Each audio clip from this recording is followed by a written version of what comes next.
एक गरीब युवा लड़की काम के लिए भीख मांगती हुई इधर उधर भटक रही थी। एक दिन वो एक किसान के घर पहुंची, जहां उसकी किस्मत बदली। मुझे एक ऐसे व्यक्ति की जरूरत है जो मेरी गायों को पाल सके। मैं तुम्हें एक मौका जरूर दूंगा, किसान ने कहा। लड़की ने अपनी काबिलियत साबित की। फिर एक दिन उसे घास के मैदान के पास एक कराह सुनाई दी। लड़की ने गायों को चरने के लिए छोड़ दिया। फिर उसने एक शेर को जमीन पर लेटा हुआ पाया। अरे बाप रे, लड़की बड़बड़ाई, तुम्हारे पैर में एक कांटा चुभा है। जरा चुप बैठो, मैं उसे बाहर निकाल दूंगी। लड़की ने कांटा निकल दिया। उसके बाद शेर ने अपनी बड़ी खुरदरी जीभ से लड़की का हाथ चाटा। लड़की ने अपने रुमाल से शेर के पंजे पर पट्टी बांधी। लड़की घास के मैदान में लौटकर आई, पर गायें वहां से गायब थी। घंटों खोजने के बाद भी वे उसे नहीं मिली। फिर उसने किसान को जाकर सच्चाई बताई। तुम गायों का पूरा झुंड कैसे खो सकती हो? किसान लड़की पर गरजा। मैं तुम्हें नौकरी से निकाल दूंगा। क्या मैं कुछ और काम कर सकती हूँ? लड़की ने भीख मांगी। मैं तुम्हें गधों की देखभाल करने के लिए 1 साल का समय दूंगा। फिर बाद में देखूंगा कि क्या तुम भरोसेमंद हो या नहीं। युवा लड़की अब हर दिन गधों को चराने ले जाती थी। 1 साल के बाद उसे वही शेर मिला, पर इस बार उसके चेहरे पर गहरे घाव थे। लड़की ने शेर का चेहरा साफ किया, घाव पर जड़ी बूटियों का मलहम लगाया और अपने रुमाल से उसे पट्टी बांधी। एक बार फिर से धन्यवाद देने के लिए शेर ने लड़की का हाथ चाटा, पर इस बार भी पहले की तरह ही गधों का झुंड कहीं गुम हो गया। लड़की दोबारा फिर से किसान के क्रोध का सामना करने के लिए लौटी। उसने उसे डांटा, लेकिन वह जानता था कि लड़की ने पूरे 1 साल उसे अच्छी सेवा दी थी। मैं तुम्हें एक आखिरी मौका दूंगा। तुम्हें सूअरों को चराने के लिए बाहर ले जाना होगा। अगर तुम उन्हें मोटा कर पाओगी तब तुम रह सकोगी। 1 और साल बीत गया और सूअर मोटे हो गए। लेकिन तभी लड़की को वही परिचित आवाज सुनाई दी। उसने अपने दोस्त शेर को गंभीर रूप से घायल पाया। उसने प्रत्येक घाव को धोया, जड़ी बूटियों को इकट्ठा किया और फिर अपनी स्कर्ट को फाड़कर पट्टियां बांधी। इस बार शेर बोला, क्या तुम आराम करने तक मेरे साथ नहीं बैठोगी? मैं माफी चाहती हूँ, लेकिन मुझे जाना होगा और किसान के सूअरों को देखना होगा, उसने कहा। वो सूअरों को खोजने के लिए दौड़ी, लेकिन उसे ऐसा लगा जैसे पृथ्वी उन्हें निगल गई हो। घंटों खोजने के बाद वो एक पेड़ पर चढ़ गई, पर उसे सूअर नहीं दिखे। लेकिन उसे कुछ चौंकाने वाला जरूर दिखा।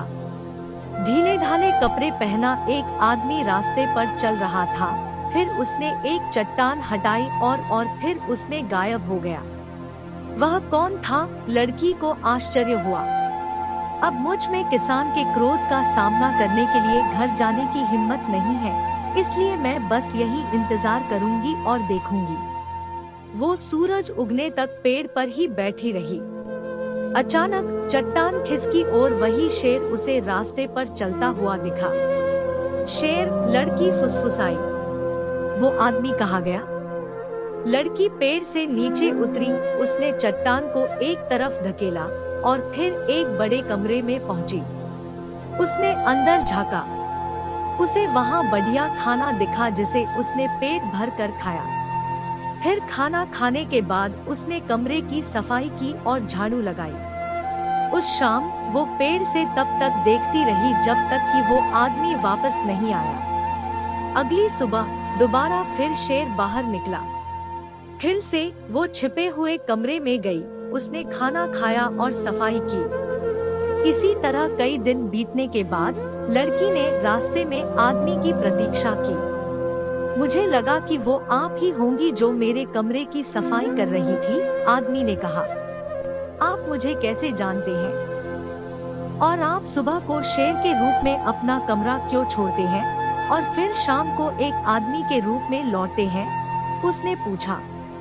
एक राक्षस इस बात से नाराज था कि मैं एक राजकुमार था जिसे लोग बहुत प्यार करते थे।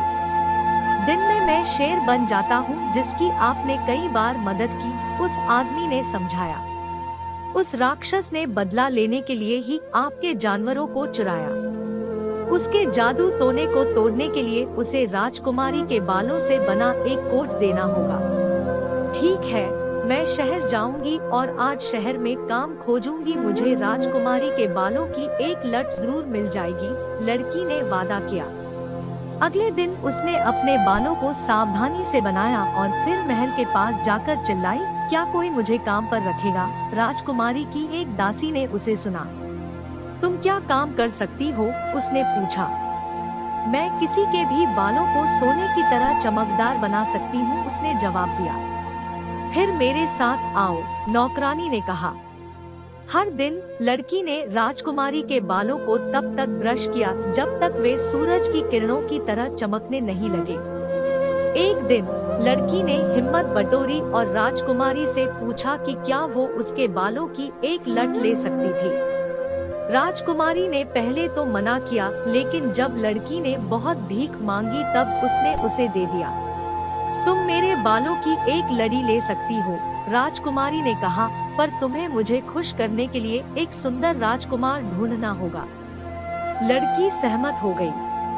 फिर उसने बालों की एक लड़ी काटी और उसे एक कोट में बुना जो रेशम की तरह चमकने लगा। फिर वो उसे गरीब शेर वाले आदमी के पास लेकर गई, जिसने उसे राक्षस को खोजने का रास्ता बताया। जब राक्षस ने लड़की को पहाड़ पर चढ़ते हुए सुना, तो वो एक हाथ में अपनी तलवार और दूसरे हाथ में एक गदा लेकर भागा हुआ आया। रुको, मैं तुम्हारे लिए एक कोट लाई हूँ, लड़की ने कहा। लेकिन कोट बहुत छोटा था और राक्षस ने उसे नीचे फेंक दिया। मुझे माफ करें, मैं फिर से कोशिश करूँगी, उसने वादा किया। अगली सुबह लड़की ने राजकुमारी से बड़ी आरज़ू-मिन्नत करके उसके बालों की एक और लड़ी ली। फिर लड़की ने एक बड़ा कोट बनाया और दोबारा पहाड़ पर लौटी। इस बार राक्षस को कोट फिट आया और उसने लड़की को इनाम देने की पेशकश की। कृपया उस शेर वाले आदमी पर से जादूटोना हटाओ, उसने भीख मांगी। राक्षस ने उत्तर दिया, उसके लिए तुम्हें शेर को मारना होगा, फिर उसे जलाकर उसकी राख पानी में फेंकनी होगी, तब तुम्हें राजकुमार मिलेगा। आदमी को यह सब बताते समय लड़की रोने लगी। जैसा उसने कहा है तुम वैसा ही करो, मुझ पर भरोसा रखो, आदमी ने कहा। अगली सुबह लड़की ने शेर को मार डाला। जब उसने पानी में राख डाली तब पानी में से एक सुंदर युवा राजकुमार बाहर आया। बहुत धन्यवाद, तुमने मुझे बचा लिया है। अब मैं तुमसे अपनी पत्नी बनने के लिए कह सकता हूँ। युवा लड़की ने उसे आंसू भरी आंखों से देखा।